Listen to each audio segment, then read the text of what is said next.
Kumusta po kayo? Magandang gabi sa ating lahat, sa ibang bansa ho natin mga kapatid. Magandang araw, magandang tanghali, o di kaya magandang hapon. Kami po dito sa Pilipinas ay bumabati po sa inyo ng isang mapagpalang araw at pakaingatan po kayong lahat ng Panginoon kung paano po kami iniingatan dito ng Diyos sa Pilipinas. Kayo din nawa at lalo na po sa inyong pangungulila, sa inyong mga mahal sa buhay, kayo po ay patuloy na bigyan ng Panginoon ng kalakasan. At ang Diyos ang inyong magiging kapahingahan at ang Diyos ang inyong magiging pag-asa habang kayo ay naghahanap buhay sa ibang bansa. At dalangin din namin na ang Diyos ay patuloy kayong samahan, palakasin at bigyan ng mabuting kalusugan at protektahan laban dito sa pandemya na ating kinakaharap against COVID-19. Before we start, I would like to ask everyone to join me in a word of prayer. Father, we thank you for this wonderful time once again that you've given us to study your word. And I pray, Lord, na sa pasimula hanggang sa pagwawakas sa aming pag-aaral, kami po inyong samahan. We pray for all the sick, especially those who are being infected with COVID-19. We pray for your divine healing para po sa kanilang mga buhay. I pray, Lord, yung mga naapektuhan ay fast recovery for them in the name of Jesus. At ganun din, dalangin ko, Lord, yung gabay at patnubay ninyo, Panginoon, lalong-lalo na po sa mga apektado. At hiling ko rin po, Panginoon, na mayroong ibang karamdaman tulad ng high blood pressure or sa iba pa mang aspeto ng buhay or terminal illness. Or there are others, Father God, that are suffering right now. I pray for your divine healing right now to be upon them. In the name of Jesus, receive your healing right now. Be healed in Jesus' powerful name. And I also pray, Father God, for your divine provision to flow in each of our lives so that our lives, Lord God, will be a blessing also to others. I pray, Lord God, na sa Kanya na mayroong pangailangan sa mga sandaling ito, padaluyin niyo po ang iyong masaganang biyaya pagpapala sa Kanyang buhay, maging sa Kanyang pamilya. At ganun din ang masaganang kapayapaan, pag-asa at kagalakan na siya naming Panginoong tanggulan sa oras ng pagsubok at kahirapan. Salamat muli, Banal na Espiritu o Diyos, sa pasimula hanggang sa pagwawakas sa aming pag-aaral, kami po inyong samahan. Bigyan niyo po kami ng karunungan, kaunawaan at kaalaman upang magawa po namin ang iyong mga salita, hindi lamang namin ito papakinggan, kundi aming ma-apply sa aming mga buhay. Salamat muli, aming pinagkatiwala ang lahat sa inyo, sa pangalan ng Panginoong Hesukristo. Ito po ang aming samo at dalangin, at ang lahat ng anak ng Diyos ay magsabi ng Amen and Amen. Palakpakan natin ang Panginoon. Glory to God. Sa pagbati muli sa amin, sa mga kabubukas pa lamang ng kanilang Facebook, tayo po ngayon ay live din sa YouTube. At kung kayo po ay mayroong pagkakataon, ibahagi po ninyo ito, itong ating pag-aaral sa ibang mga kapatiran natin o makamag-anak ninyo ng mga Kristiyano. Help them to listen to the now word of God. So as we move on to our study, biblical principles that enable us, or biblical principles that empower and establish our faith to secure our victory. So we are now in the area of being good stewards. So being good stewards, mga kapatid, pinag-usapan po natin ang mga katagang ito, mga kapatid, na kung saan ay being good stewards into aspects in the physical and in the spiritual. So again, just a sort of review. In the physical, we should be good stewards of our relationship with our immediate family or our household. Kaya nga paalala palagi sa atin, our first ministry is our family. Useless kung tayo nagme-ministry sa labas, subalit ang ating pamilya ay ating pong napabayaan. So, maging sa pagpili ng mga leader sa simbahan, palagi basihan ng isang leader na pipiliin na mag-lead sa isang posisyon sa iglesia ay dapat una niya munang napangunahan ng kanyang pamilya. Because his family is the reflection of what kind of leadership ang kanyang magagawa or maipamalas sa loob ng iglesia. Pangalawa good relationship to the authorities or people above us. Lagi natin tandaan, all of us should be under authority to avoid lawlessness. Napapansin niyo pag mayroon tayong kinikilala na authority above us, tayo po ay naging maingat sa bawat galaw natin. At ito ho ang pamamaraan ng Diyos upang magkaroon tayo ng disiplina. Ano? So, to our masters or mga boss sa trabaho, kung sa church po, sa inyong pastor, and then pangalawa ho, sa gobyerno. Alam niyo ho, ito ho ang matinding hamon kasi sa ating pong paggogobyerno dito sa Pilipinas ay demokratiko ho.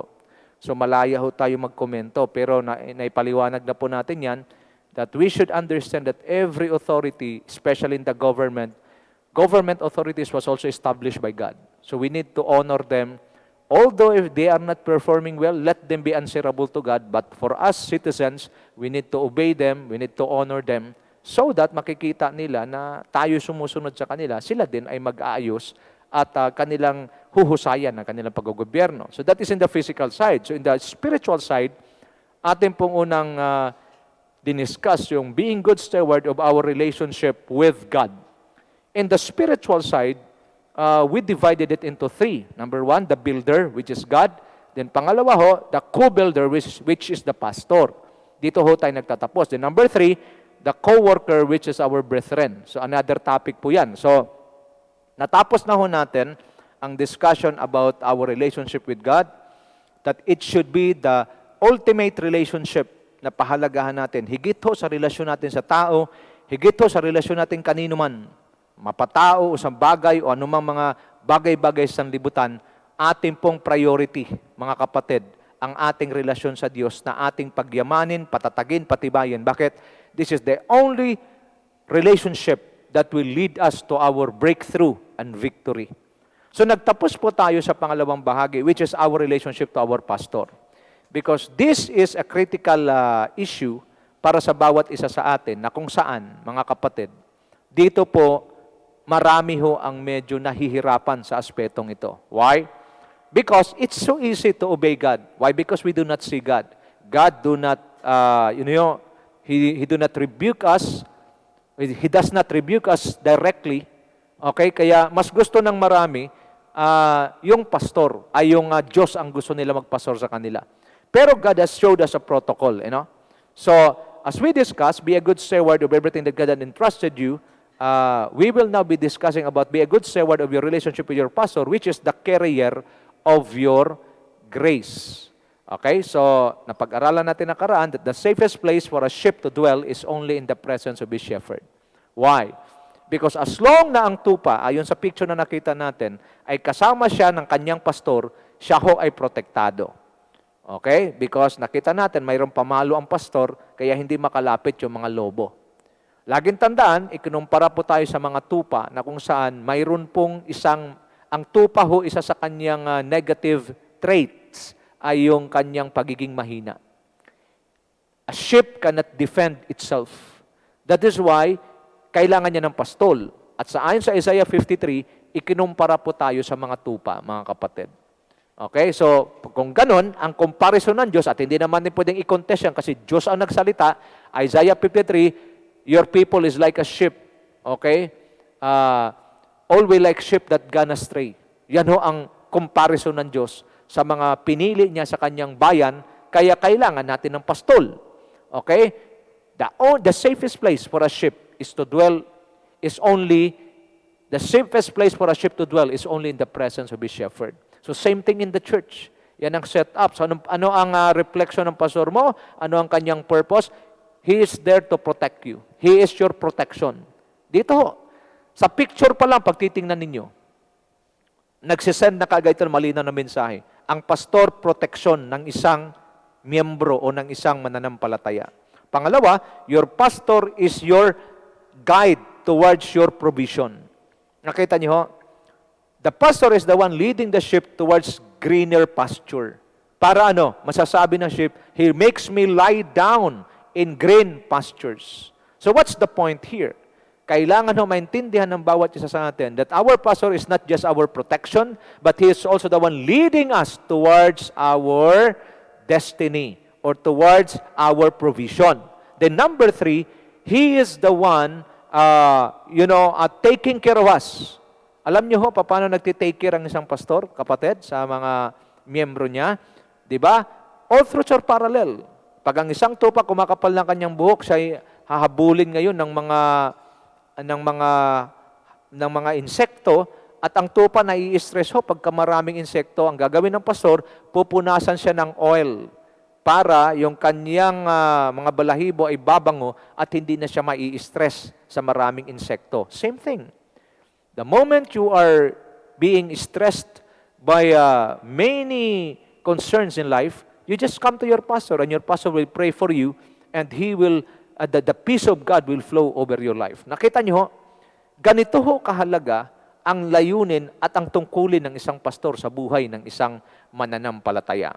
So, the ultimate protocol and principle of God in shepherding is God will appoint a man that serves as your spiritual covering and the grace and the carrier of your grace. So, napag-usapan na natin yan nakaraan. So, yun ho ang trabaho ng ating mga pastor, to prove to you that it is in the Bible, okay, Living Bible, Psalm 77 verse 20, you lead your people along the road like a flock of sheep with Moses and Aaron as their shepherd. So dapat ho, dito pa lang sa mensaheng ito, as their shepherds, hindi na ho issue sa atin. Others, my shepherd is the Lord Jesus Christ. The Lord is my shepherd. How can it be? Paano magpapastol ang Diyos sa iyo? Pinakita sa 77:20 ng Psalms. Magpapastor sa iyo gamit ang taong inilagay niya sa buhay mo. Sa kaso ho ng mga Israelita, ang pastor na nilagay niya sa kanila ay si Moises at si Aaron. Sa Tagalog ho, ikaw o Diyos ang nanguna sa bayan mong parang kawan. Si Moises at si Aaron yung inyong naging kamay. Nakita niyo, another major function of a pastor in the life of a believer is he serves as the hand of God. Watch me now. Ang pastor na itinalaga ng Diyos sa buhay mo, ang siyang nagsisilbing kamay ng Diyos sa iyo.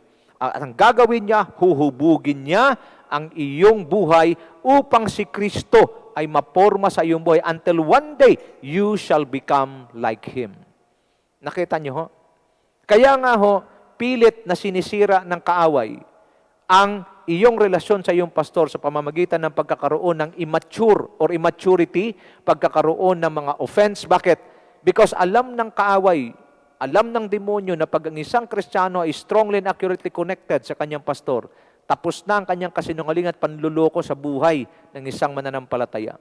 So, balit pag ang isang mananampalataya ay matigas ang ulo, ang isang mananampalataya ay hindi alam ang mga katotohanan ito, siya ho ay isang biktima ng demonyo na kahit Kristiyano siya sa title, siya ay pinaglalaroan lamang nito. Why? Because a sheep without a shepherd is a powerless sheep. He will be led towards destruction because nobody will defend him, nobody will lead him to greener pasture, nobody will take care of him, and nobody will form Christ inside him. What will happen? Destruction ho. Okay? Without God, man cannot. Without man, God will not. Ito yung sinasabi ni John Wesley. Ang tao pag walang Diyos, wala siya magagawa. Subalit, ang Diyos naman, pag walang tao, hindi rin siya gagawa. Kaya pinakita ko po sa inyo rito, ang mensaheng ito na sinasabi ni John Wesley, pag ang Diyos kumilos, kailangan niya ng tao. At ganun din, kung gusto ng Diyos baguhin ang buhay mo, i-transform ang buhay mo, pagpalain ang buhay mo, gagamit siya ng tao para maging instrumento, para maganap ng Diyos ang kanyang layunin sa buhay ng bawat isa sa atin. Hope that you understand what I am telling you tonight. Okay? Now, what's the truth? It was God who provided and placed a pastor to lead and oversee your life. Diyos ho ang naglagay ng pastor para manguna at magbantay sa iyong buhay. Yan ho ang trabaho ng pastor na binigay at inilagay ng Diyos sa buhay mo. Bantayan ka, pangunahan ka. You can just imagine, napakasarap no? Napakasarap po pag mayroon kang pastor sa buhay mo. Mayroon na naglilid sa'yo, nag-guide. Mayroon pang nagbabantay sa'yo, tumitingin sa'yo. Truth to ponder, kailanman hindi nagkamali ang Diyos sa paglagay ng pastor na gagabay sa buhay mo. The pastor that God had given you or provided for you at this very moment, in this very hour, he or she was given by God to you. Yan ho, hindi ho sila nagkamali. kahit na ho mayroon kayong makitang ibang pastor na sa tingin ninyo mas mahusay sa inyong pastor, hindi po ang Diyos nagkamali sa paglagay ng pastor sa buhay mo. I want you to understand that pastors are not perfect. Mayroon niyang mga kahinaan. Pero, dapat mong maunawaan na ang Diyos kailanman hindi nagkamali sa paglagay ng pastor sa buhay mo. Opo, may kahinaan ng pastor mo, pero siya naman ay may dala. She is the depository of God's grace. Siya ang imbakan ng grasya ng Diyos, ng salita ng Diyos para ma-release sa iyo. At pag narinig mo ang salita na yon at ma-access mo yung grasya ng Diyos sa buhay ng pastor mo, then you will become a breakthrough believer. Malinaw ha? Now, tuloy natin. Sabi ni Dr. Jonathan David, God wants you to know that if you are connected, you are in for a powerful change. Pag ikaw daw ay konektado na sa iyong carrier ng grace, sa carrier ng God's Word mo, you are in. Pasok ka na. Saan? For a powerful change. Oh, what a statement. Kaya mapapansin nyo ho, people who are strongly and accurately connected to their pastor, you will see the change in them. Hindi po kayo magtataka. Bakit? Kasi kung ano yung pastor, ganun din yung kanyang tupa na konektado sa kanya. Nagbabago talaga. And in my 31 years of serving the Lord, one thing I found out, that those who are strongly and accurately connected to their pastor, their lives had been changed, at hindi lamang ang kanilang buhay ang binago ng Diyos, maging ang kanilang kabuhayan. And that is proven. I can show you lots of proof and testimonies na hindi lamang buhay ang nababago sa mga strongly and accurately connected sa kanilang pastor, maging ang kanilang antas ng kabuhayan. Okay? So, tuloy po natin.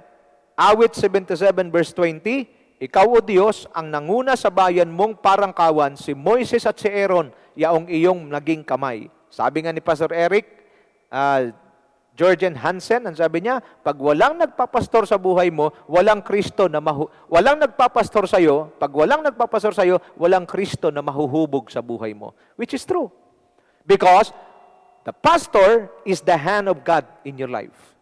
Kaya palagi kong pong pinapaalala, huwag niyo pong tingnan ng mga pastor niyo na kontrabida. Because ang pastor ninyo, ibinigay ng Diyos sa buhay niyo, hindi para kontrahin kayo. Ginagampanan lamang niya ang kanyang trabaho.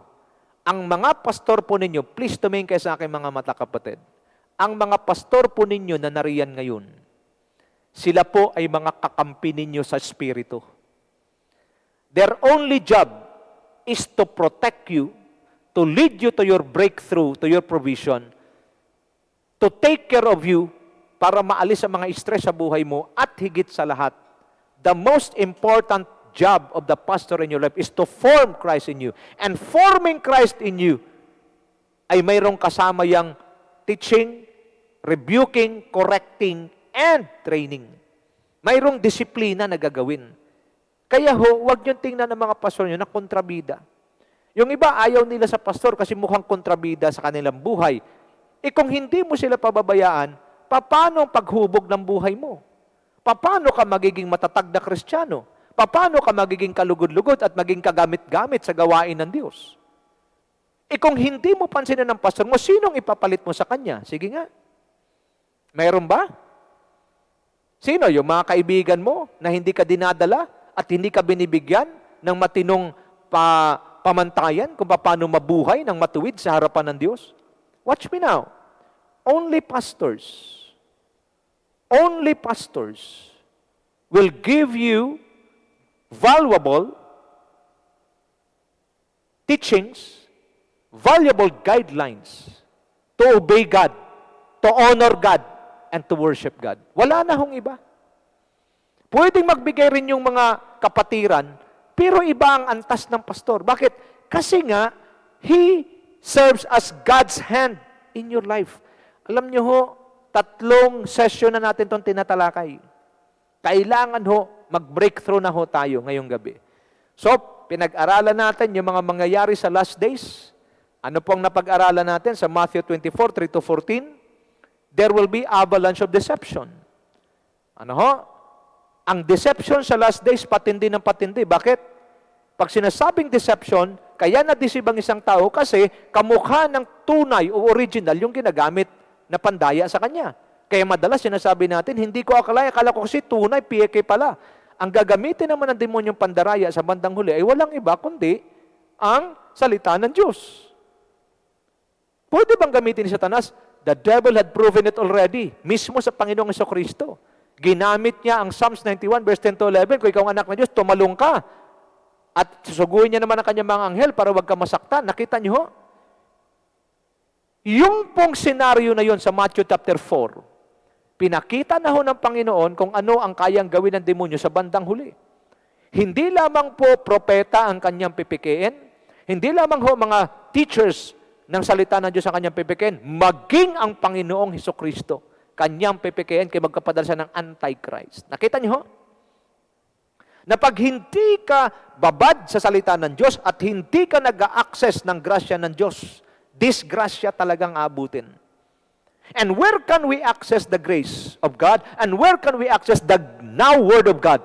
In the life of your pastor.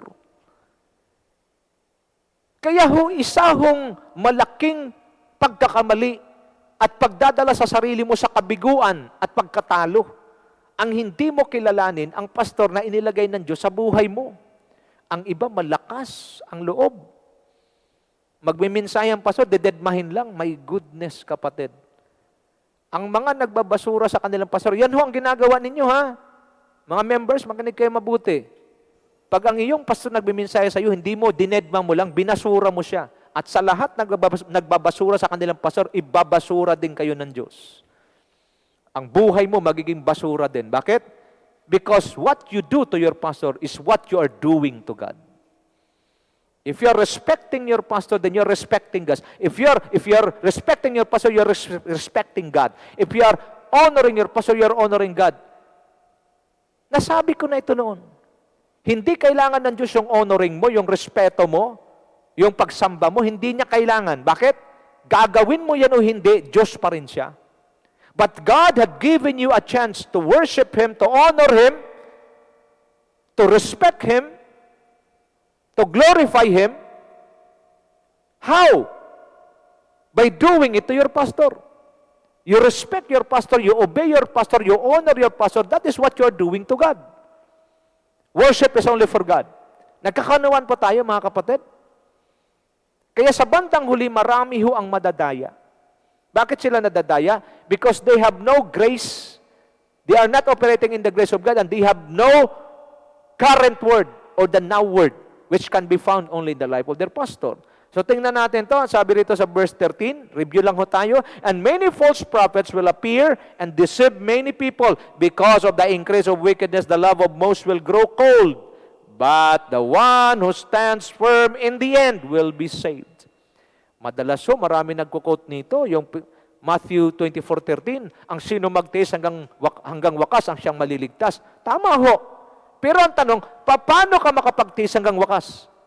And I strongly believe you can only stand and endure till the end the moment you have the grace of God and you have the Word of God. Again, where can we access the grace of God and the Word of God? It is only in the life of your pastor. Hindi ho obra yung iyong abilidad, yung yabang, hindi ho obra yan. You can only stand and endure forever. The moment you access the grace and you receive the now word, which is deposited by God in the life of your pastor. In Matthew 24:23-27, ano sabi? Verse 24, for false Messiah and false prophets will appear and perform great signs and wonders to deceive, if possible, even the elect. Mga kapatid, walang katiyakan ang tupa. Pagdating ho ng avalanche of deception, only those who are strongly and accurately connected to their pastor, who are being good steward of their relationship with their pastor, sila lang ang mananatili at hindi madadaya. Bakit? Because in the last days, you will be hearing different voices. Kaya ngayon pa lang, siguraduhin mo na, nakabisado mo, sinusunod mo, pinaparangalan mo, at nirerespeto mo ang boses ng iyong pastor. Because when time comes, the avalanche of deception will come. Doon ka palang magkakabisa ng tinig ng pastor mo, sumunod sa tinig ng pastor mo, too late for you. Nagkakaintindihan tayo. You know, in this pandemic, the Word of God should be considered, should be treated with high urgency, with high priority. Alam niyo bakit? Because we are now in the last of the last days. Hindi natin alam kailan mag-i-strike itong avalanche of deception. That is why, clear as crystal, na sinasabi ng Panginoon, see, I have told you ahead of time. Habang wala pa, kapatid, ngayon na, be a good steward of your relationship with God and be a good steward with your relationship with your pastor. Huwag yun hong paniwalaan. Kung mayroon kayong narinig na mga sabi-sabi, mga boses ng ibang tao, maliban sa boses ng pastor mo, ibasura mo na yan. Lalo na kung ang sasabihin, paninira sa pastor mo. Bakit? Hindi nga ang Diyos nagkamali sa pagbigay ng pastor sa buhay mo. Alam nga na mabibigyan ka ng pastor para wasakin ang buhay mo. At sa 31 years ko ng paglilingkod, wala mang sabing pastor na talagang sumamba ka kay Satanas. Wala naman. Ang lahat na sinasabi ng pastor, sumamba ka sa Diyos, maglingkod ka sa Diyos, magpatuloy ka. Mali ba yun? But because we entertain other voices aside from the voice of our pastor. Ano sabi ni Lord? I know my sheep, and my sheep hears my voice. Be a good sheep. Be a good Christian. Be a good follower to your pastor. Yung iyong relationship, lagi niyang tandaan na, it is the sheep who followed the pastor. It is not the pastor following the sheep. Intindihin niyo yan, mga kapatid. Siguro sa simula, siguro sa pioneering stage, pastor ang naghahanap ng tupa. Pag ang tupa hindi makapag-church, ipa-follow up ng pastor. Pero kung ang church ay umabot na sa 5 taon pataas, pag ganun pa rin ang attitude ng tupa, isa lang ibig sabihin yan, hindi tupa yan, kambing yan. Okay, ang kambing, kahit anong hatak mo, palagi yang lumalaban. So ano lang ibig sabihin? Ang mga kambing, hindi makakarating sa langit. Nagkakaintindihan tayo. Maliban na lang pag nag-repent, baka pwede pa. Kasi walang imposible sa Diyos. Pag ang kambing nag-repent, baka pwede maging tupa. Pero ang mga tupa, malinaw pa sa sikat ng araw. They recognize the voice of their pastor. They don't just recognize it, they obey it, they walk according to it, and they do not listen to the stranger's voice. Pag mayroon na kayong marinig ng mga pangangaral na taliwas sa pinapangaral ng inyong pastor, shut down, shut it off, shut your ears. Why? Because the deception is now knocking at the door of your heart. Kaya nga, ang pinaka-proteksyon ninyo laban sa pandarayan ni Satanas, because the last spirit na papakawalan ng demonyo in the last days is none other than the spirit of deception. That the devil will do great and mighty miracles in the last days. Na pag ikaw ay hindi strongly and accurately connected sa pastor mo, delikado ka. Sabi rito, even the very elect will be deceived. Nagkakaunawaan tayo, mga kapatid. But if you are strongly and accurately connected to your pastor, you will ask, Pastor, tunay ba yan o hindi? Kung anong sasabihin mo, yan ang gagawin ko. Praise the Lord. Nagkaunawaan tayo. Pag mayroon kayong mga narinig na ibang turo, itanong nyo agad sa pastor nyo. Bakit? Because the days are evil and we are in the critical season. Make or break ho ang resulta nitong pandemic na ito para sa mga mananampalatayang Kristiyano. We are now almost 20 months or 20 months na tayo. But we need to understand the critical season that we are in right now. God is conducting a loyalty check. Are you loyal to Him? Ikaw ba'y naging tapat pa rin sa pagkakaloob ng iyong mga tithes and offering? Ikaw ba'y tapat pa rin na sumusunod sa Diyos? Ikaw ba'y tapat pa rin sa pakikinig ng salita ng Diyos? He is conducting a loyalty check. And then are you submissive to the person that God had placed over your life? The person that serves as your protection? The person that serves as your leader towards your provision, towards your breakthrough? The person that is taking care of you so that you will not be stressed while you are living your Christian walk? And the person who serves as the hand of God to form Christ in your life? Are you submissive? Do you have confidence in His leadership? Mahalaga yan. Dahil pag hindi mo yan maintindihan at hindi mo gagawin, then you will be one of the victims nitong Antichrist na darating. Sa deception ng kaaway, mangyayari po ito. Malinaw ho? If anyone tells you that there he is out in the wilderness, do not go out. Or here he is in the inner room, do not believe it. For as lighting that comes from the east is visible even in the west, so will be the coming of the Son of Man. Nakita niyo, mga kapatid.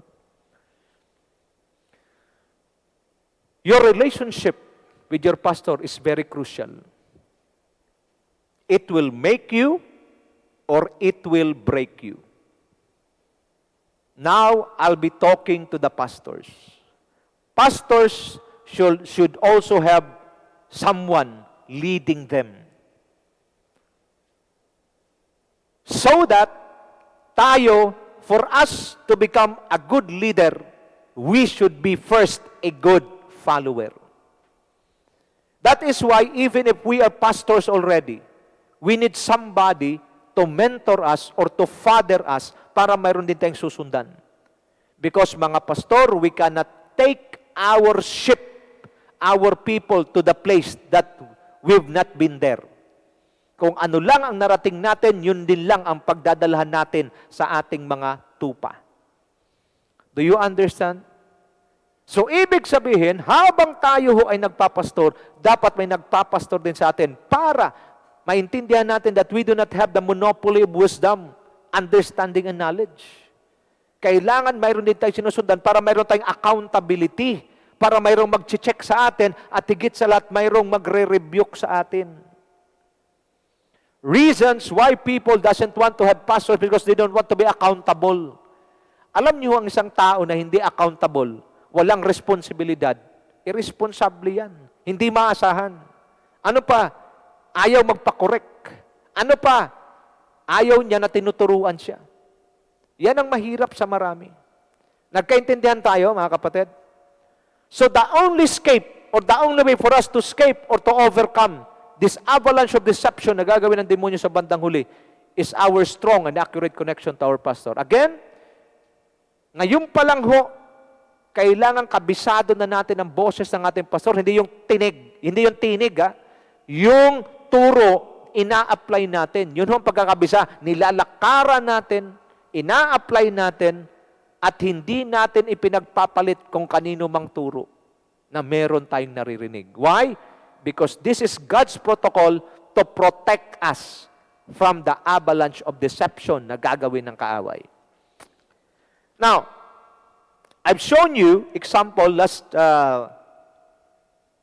Tuesday, inaccurate and loose connection to the carrier of your grace and the carrier of God's now word, your pastor.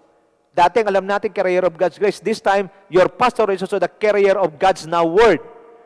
Will expose you to the spirit of deception. Makita natin pag hindi ka accurate at loose ang connection mo sa pastor mo, na-i-expose ka. Saan? Sa spirit of deception. Now, let me show you biblical examples. People who were not strongly connected and not sold out to the carrier of their grace and the carrier of God's now word to them, their pastor, Judas. Nakita niya si Judas? Was easily deceived by the devil. How could it be? How come na si Judas kasama ni Lord, pinili ni Lord, nakaranas pa ng presensya ng Diyos, nakaranas pa ng kapangyarihan ng Diyos, bakit na-deceive ni Satanas? Alam niyo bakit? Because he was never been connected to the Lord Jesus Christ. Ang habol lang ni Judas, yung pera ng grupo. Ninanakaw niya yung pera ng grupo. Ano pa? Hindi siya konektado kay Lord. Mga kapatid, pwedeng nasa loob ka ng church. Matagal ka na sa church, pero hindi ka konektado sa leader mo o sa pastor mo. One day, patay na ho si Judas. Tandaan nyo ha, patay na si Judas, matagal na. Pero ang espiritu ni Judas pwedeng mag-resurrect. Kanino? Doon sa mga tao na hindi strongly and accurately connected sa kanilang pastor. Isa ho, makinig kayo mabuti ha, isa sa ugali ni Judas ay critical sa kanyang pastor. Nung ibinuhos ng babae yung perfume na nagkakahalaga ng isang taong sweldo kay Lord Jesus Christ, anong sabi ni Judas? Ipaparaphrase ko na lang ha, masyado naman tong aming teacher. Hindi ba niya alam na yung halaga ng perfume na yan ay halaga ng buong taong sweldo? Kung yan sana ay binenta na lang, pinimigay sa mahirap yung pinagbentahan, makakatulong pa. Nakita niyo ho? Critical. Ano sabi ni Lord? Ang mahihirap kasama niyo palagi, itong babaeng ito, itong ginagawa niya, gesture ito, simbolo ng aking kamatayan. Tingnan niyo mabuti. You better watch yourself, mga kapatid. Because the moment you become critical to your pastor, pinupuna mo na ang pastor mo. Be aware and be careful because the spirit of Judas is now knocking at the door of your heart. Or, baka yung iba nakapasok na talaga. Kailan mo masasabi ng espiritu ni Judas nakapasok na sa isang tao? Wala na siyang nakikitang tama na ginagawa yung pastor niya. Sa kanya, lahat ng ginagawa ng pastor niya mali. That is the Judas spirit. And you know what happened to Judas. Alam niyo ho, lahat na nakasulat sa Bible, yan ho ay mayroong pattern. Ulitin ko ha, lahat na nakasulat sa Bible mayroong pattern. Kung anong klaseng espiritu at kung anong nangyari, ganun na ganun din ang mangyayari doon sa mga nakaka-acquire ng espiritong ito. The moment you become critical, lahat na lang pinupuna mo, lahat na lang kinukontra mo, better be careful. Because the Judas spirit, matagal nang patay si Judas, pero ang espiritu ni Judas pwedeng mag-resurrect doon sa mga tao o sa mga miyembro ng church na critical sa kanilang pastor. You are possessing a Judas spirit.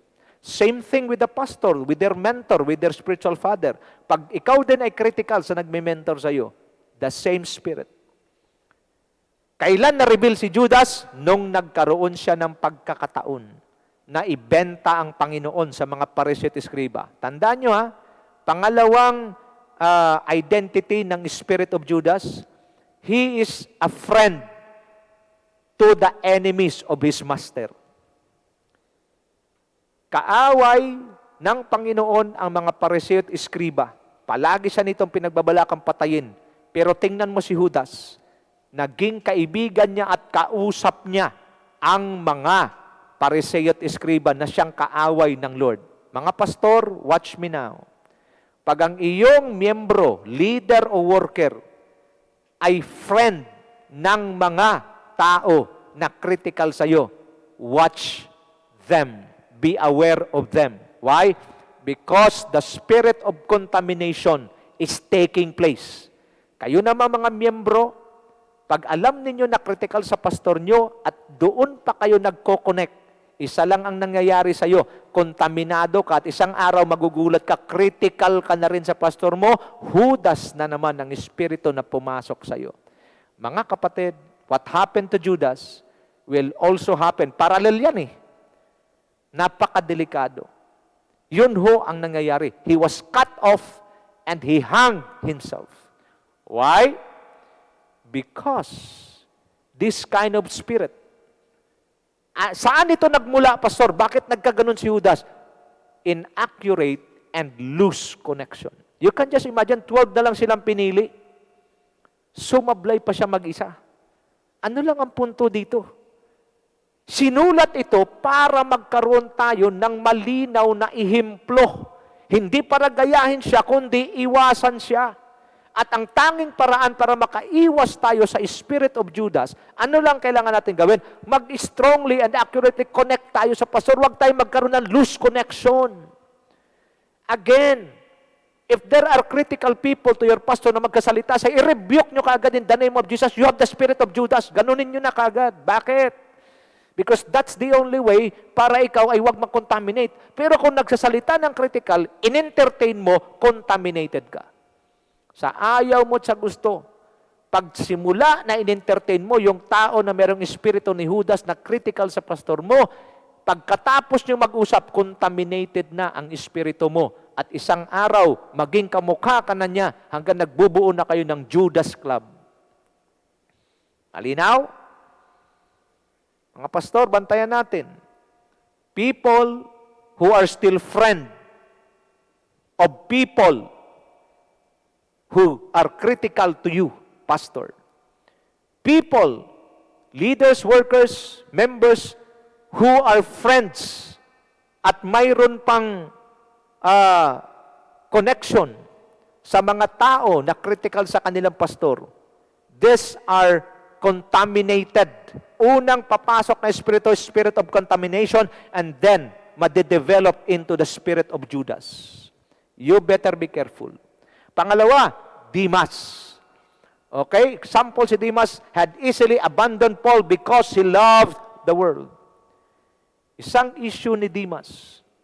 Siya po'y kasama ni Pablo, humahayo, nakita ang himala, nakita ang kamay ng Diyos sa buhay ni Pablo, pero hindi niya maiwasan yung kanyang pag-ibig sa sanlibutan. He abandoned Paul.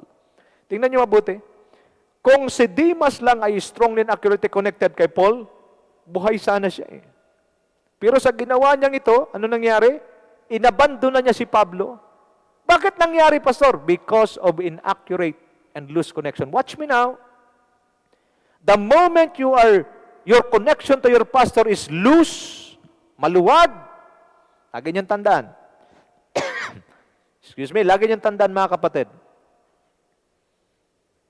The abandonment or yung pag-iwan mo sa pastor mo, hindi malayo. Nakita niyo, yung mga hindi strongly and accurately connected sa pastor, magiging critical, magkakaroon ng espiritu ni Judas, makikipag-alliance o makikipagkaibigan at makikinig sa mga critical din sa kanilang pastor. And then, itong si Demas, pag hindi strong and accurate ang connection mo sa pastor mo, yung pag-iwan mo sa pastor mo, napakadali mo lang gawin.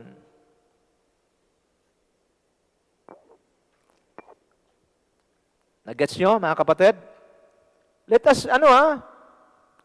us be careful tonight.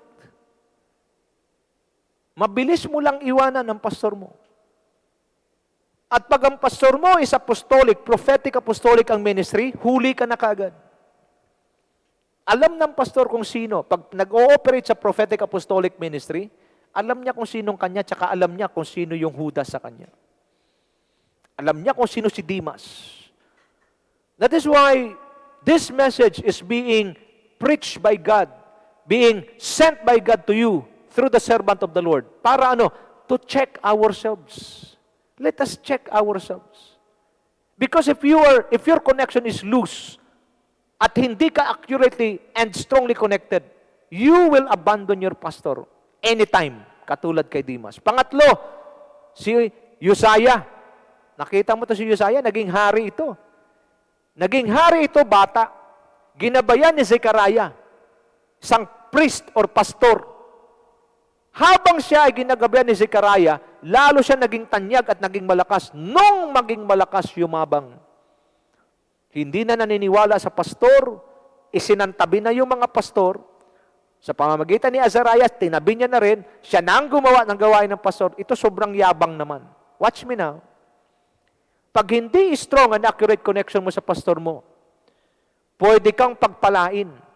At sa oras sa pinagpala ka na, bigla mo siyang iiwan sa ere at hindi mo lang iniwan sa ere, ibinasura mo pa.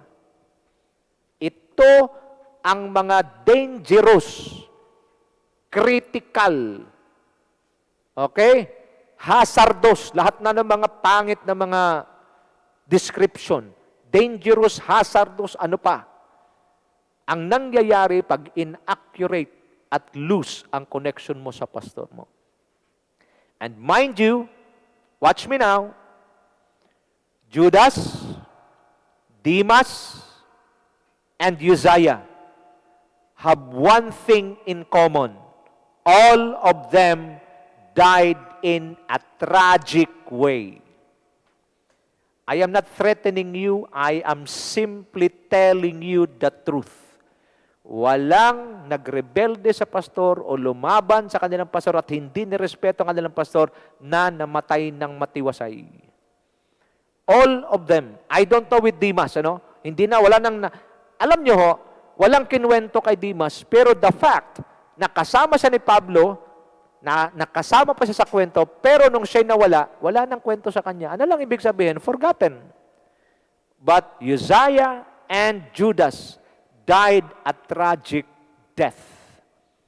Anong ibig sabihin nito? Sa palagay nyo, sinulat lang to para basahin natin at pag-usapan? Hindi ho. God is the same yesterday, today, and forever. That is why very clear na yung relationship natin sa mga pastor natin, pagyamanin natin. Let us be good steward. Do not be selfish.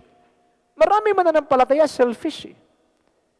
They just want to be satisfied without, without taking care of what their pastor feel. Kailangan ho ang relationship two-way yan eh.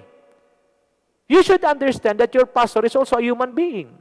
Pag mayroon siyang sinasabi at yung kanyang ginagawa naman ay base lang sa kanyang trabaho, accept it.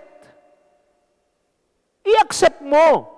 Pakinggan mo. Ngayon kung rebuke yan, isang ibig sabihin kasi mayroon kang hindi tamang ugali, kaya ka ni-rebuke. At kung rebukein ka man ng pastor mo, part yan ng trabaho niya, huwag mong personalin. Nagkaintindihan tayo? Kasi marami, pinipersonal. Parang may personal naman. Alam nyo ho, kung ang pastor nyo ay namimersonal at mali ang kanyang pamamaraan, hayaan nyo ang Diyos ang magtuwid sa kanya. Hindi ang maling attitude mo laban sa kanya. Because your wrong attitude ay lalo mo lang sinusugatan ang sarili mo. Wrong attitude towards your pastor is simply hurting yourself. If the pastor is wrong, then let God handle him. Let God deal with him. Pero the fact na yung pastor tuloy pa rin sa pangangaral, tuloy pa rin sa paglilingkod, ibig sabihin lang yan, baka ikaw ang may mali. Nagkakaintindihan tayo. Because napapalayo ka na, hindi ka na connected, ano na nangyayari? Malamig pa sa nguso o sa ilong ng pusa ikaw ngayon sa pananampalataya mo. Again, sabi ko noong nakarang Tuesday, madali hong mapeke ang panlabas na anyo. Konting make-up lang ho, konting plancha lang ho ng damit, andali ho. You look good. Pero a person or a believer who is not strongly and accurately connected to his pastor is devastated in the spirit. Ano mang gagamitin mo, hindi na rin gagana ang faith mo. Ang gagana na lang sa iyo, assumption. I'm okay, I'm fine. No problem.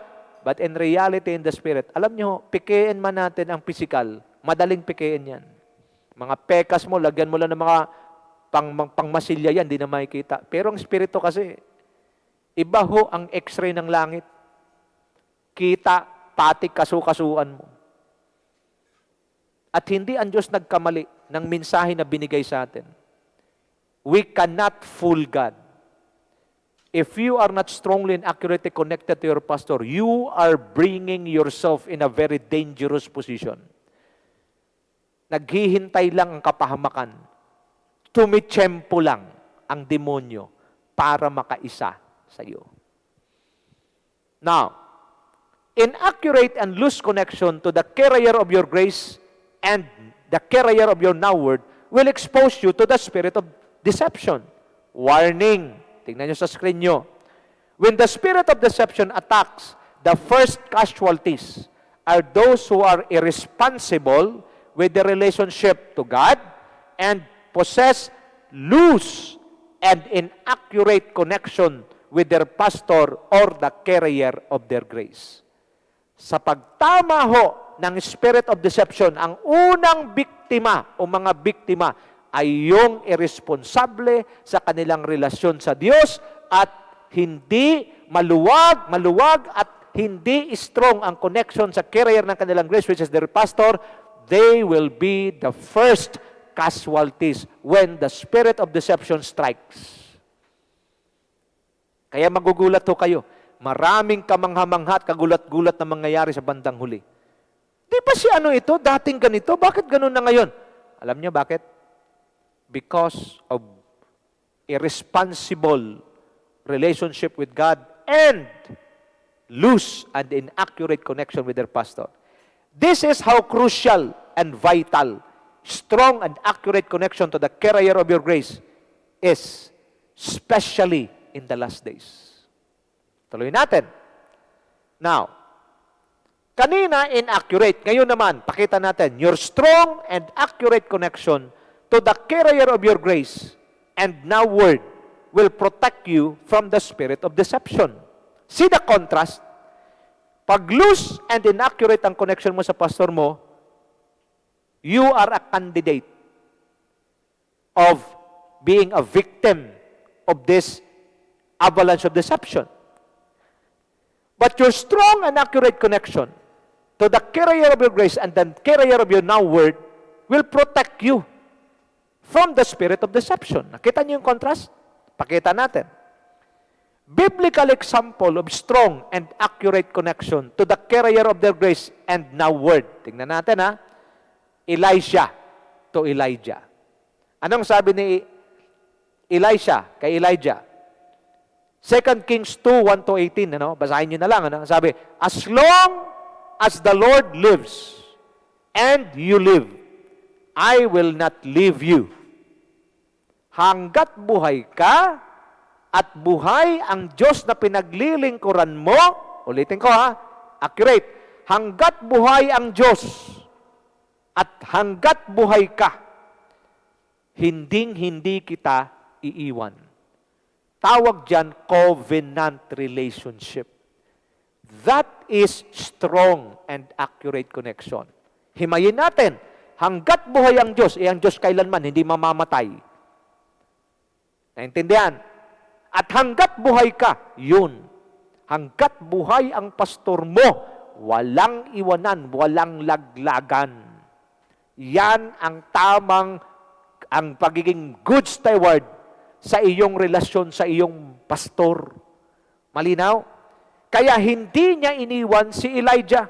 Tawag dyan covenant relationship. Simple lang ho ang definition ni Pastor Wilbert sa covenant relationship. Walang iwanan, walang laglagan. Klaro, mga kapatid. Kailan tayo maghihiwalay sa pastor natin? Only death will separate us from our strong and accurate connection with our pastor. Hindi circumstansya, hindi offense, hindi emotional issue, hindi emotional concern. All of those are garbage. What will separate us from our strong and accurate connection with our pastor? Death. Ito yung mga katotohanan na dapat marinig ng lahat ng Kristiyano sa buong mundo. Kaya ho, kung mayroon pa kayong pagkakataon, please share this message to all your friends and family, to all Christians na kakilala nyo. Bakit? Ito yung susi sa matagumpay, pinagpalang buhay mananampalataya na hindi makita-kita ng marami. Another example of strong and accurate connection. Ruth to Naomi. Tingnan nyo ha. Ruth to Naomi. Ang sabi ni Ruth, si Ruth ho ay isang Moabite. Siya ho ay manugang ni Naomi, namatay ng anak ni Naomi, gusto niya nang pauwiin si Ruth para makapag-asawa ng bago. Anong sabi ni Ruth? Huwag mo akong pagtabuyan, mama, mother, kasi sasamahan kita. Tingnan mo yung covenant relationship ha. Watch me now. For where you will go, I will go. Your people will be my people. Your God will be my God. Where you die, I will die. Anong ibig sabihin? Grabing covenant relationship na to. Binigyan siya ng chance ni Ruth na sinabi ni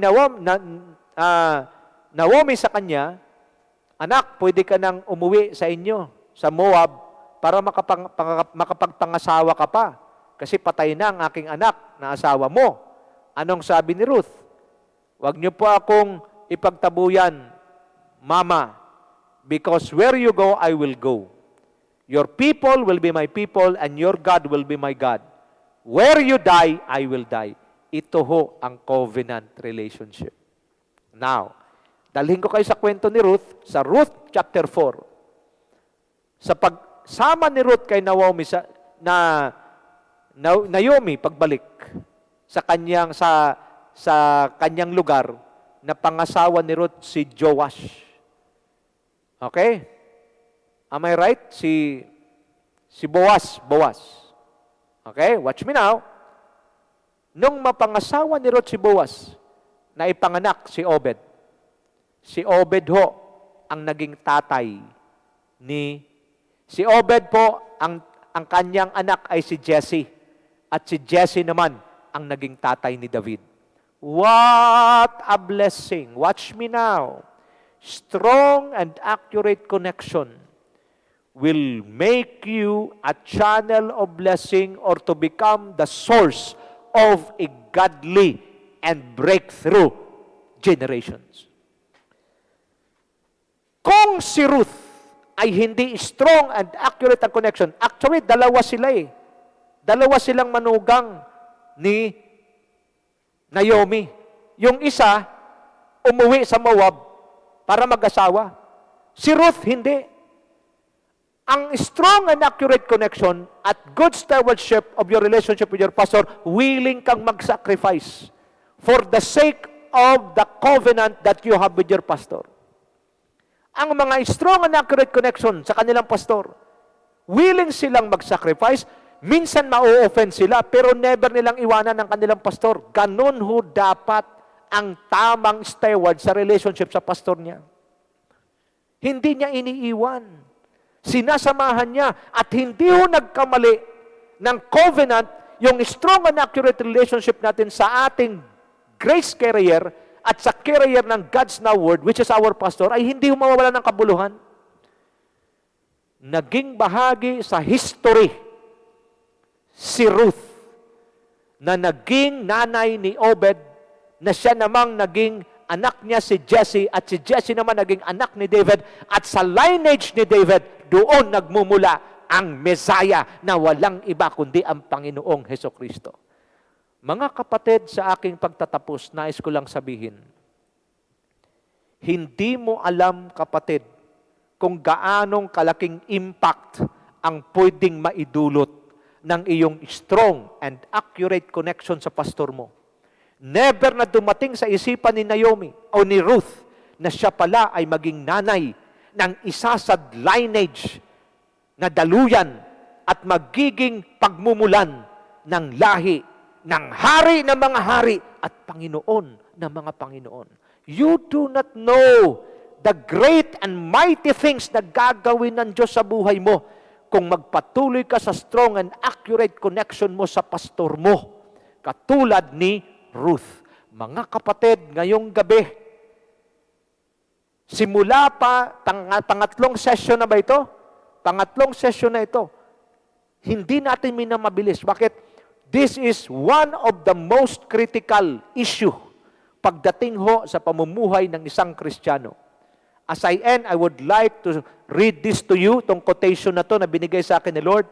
Your connection to the carrier of your grace and to the carrier of your now word will not only secure your supply, but it will also secure your protection and provision that enables you to receive accurate instructions to reach your God-given destiny.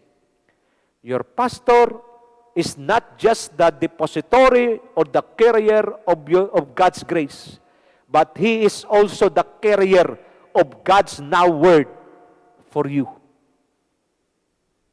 Grabe ho, nung pinag-aralan ko ang buhay ni Ruth, never na sumagi sa isipan ni Ruth na siya ay magiging ina ni Obed, na siyang tatay ni Jesse, na siya namang tatay ni David.